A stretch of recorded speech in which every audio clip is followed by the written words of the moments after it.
अस्सलाम वालेकुम। कल नजम सेठी साहब ने एक तजिया किया। उन्होंने कहा जी ये गुलबशन यादव है, इसकी जो सजाए मौत जो इसको दी गई है ये डफर भी हो जाएगी, इसको अपील का मौका भी मिल जाएगा और क्या पता 10-15 साल तक इसको फांसी ना हो। मैं मानता हूं कि दुनिया के साथ जो ताल्लुकात रखने हैं उनका तकाजा यह है कि कुछ डिप्लोमेसी इख्तियार की जाए, कुछ मसलतियों को देखा जाए, ज़रूर देखा जाए, लेकिन मैं इस बात पे बिलीव करता हूं कि एक प्लान के तहत इस कौम की खुददारी, उसकी प्राइड को मारा जा रहा है।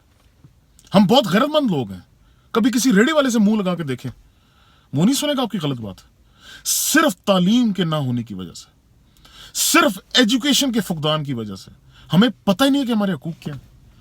हमें पता ही नहीं है कि ये जो इस मुल्क के अमीर उमरा हैं, जो इस मुल्क के हुक्मरान हैं, जो इस मुल्क की अशराफिया है, ये किस तरीके से हमारे हकूक का डाका डाल रहे हैं, हमें किस तरीके से हमारे मफाद को दुनिया के आगे बेच रहे हैं।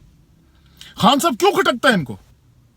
अरे खान साहब खटकता ही इस वजह से कि जो उसके वो कहते हैं ना, जाहिर और बातिल में फर्क नहीं है।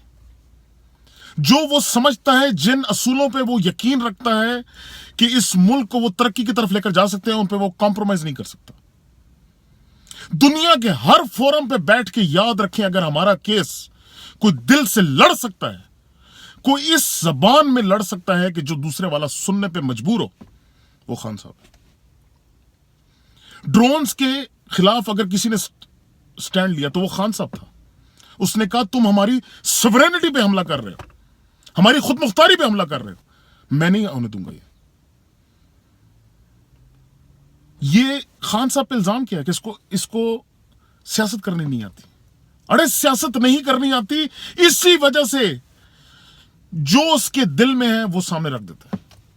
ये जो भी इत्तेहाद बन रहा है, उसके खिलाफ जो उसने बात की कि भाई हमारे एक्स चीफ आर्मी स्टाफ को नहीं जाना चाहिए उसकी लीडरशिप करने, हमें उनके गंद के अंदर नहीं घुसना चाहिए। ये क्या था? ये हमारे मफाद की उसने बात की है, हमारे फायदे की बात की है। हमारे पास अपने मसाइल के लिए वक्त कम है, हम दूसरों के मसलों में घुस जाएं, हम दूसरों की लड़ाई में घुस जाएं। हमारी लड़ाई कौन लड़ेगा? भाइयों प्लीज इसको मौका दो। ये जो खान साहब कहता है ना कि मैं इस कौम को इज्जत दिलाऊंगा, जब हम दुनिया में जाएंगे तो लोग हमें इज्जत से देखेंगे।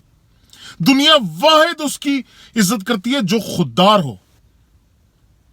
कर्जों में डुबा रहे हैं सिर्फ और सिर्फ इस वजह से कि इन्होंने गुलामी करनी है सारी दुनिया की। खान साहब